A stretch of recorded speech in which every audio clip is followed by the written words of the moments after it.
I'm Drew Best, and this is your UWW-TV Sports Update. After dropping 4 of their last 5, Whitewater men's basketball looked to get back on track as they would travel to Eau Claire to face the Blue Bulls. The Warhawks would hold the lead for most of the first half, starting to pull away with a 10-point lead. The Warhawks would go on to win this one 80-58, bringing them back up to 500 in conference play. Jameer Barker would lead the Warhawks in scoring with 19 points and 5 rebounds. Following Whitewater women's basketball's first loss of the season, they would look to bounce back against UW-Eau Claire at home. They would play the first half of the game angry, forcing 8 turnovers in the first 10 minutes. The Warhawks also grabbed 10 offensive rebounds in just that first quarter. Whitewater would head into the half with a 36-18 lead and not slow down in the second half, as they would extend their lead to as high as 32. They would end up winning the game with a final score of 66-37.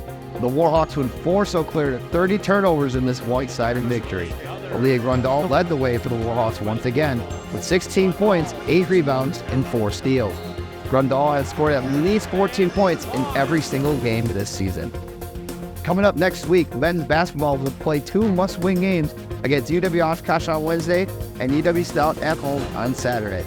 The women will be back in action at home on Wednesday in a much-anticipated second matchup of the season between themselves and the 18th ranked Titans. The women will end their week with a game against UW-Stout on Saturday. We'll have more sports here on UWW-TV right after this.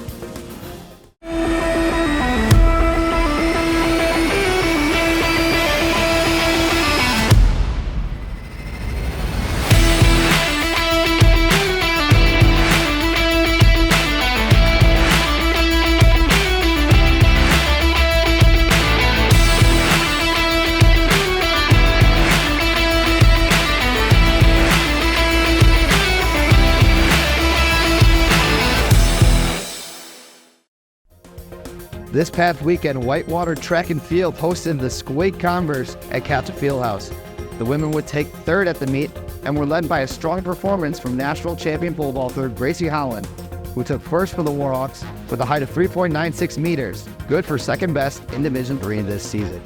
The women also had great performances from Ari De La Cerda, who finished second in the 3,000 meter race, as well as Kenny Zarnecki, who finished second in the weight throw.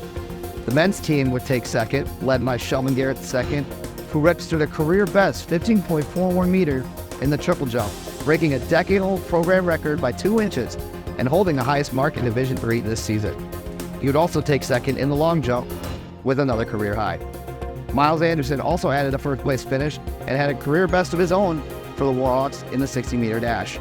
Gunnar Schlender won the 3,000 meter race, barely beating out teammate Christian Hatka by less than a tenth of a second. For more sports, news, and other updates, check us out at uwwtv.org. I'm Drew Best, and this has been your Sports Update on UWW-TV.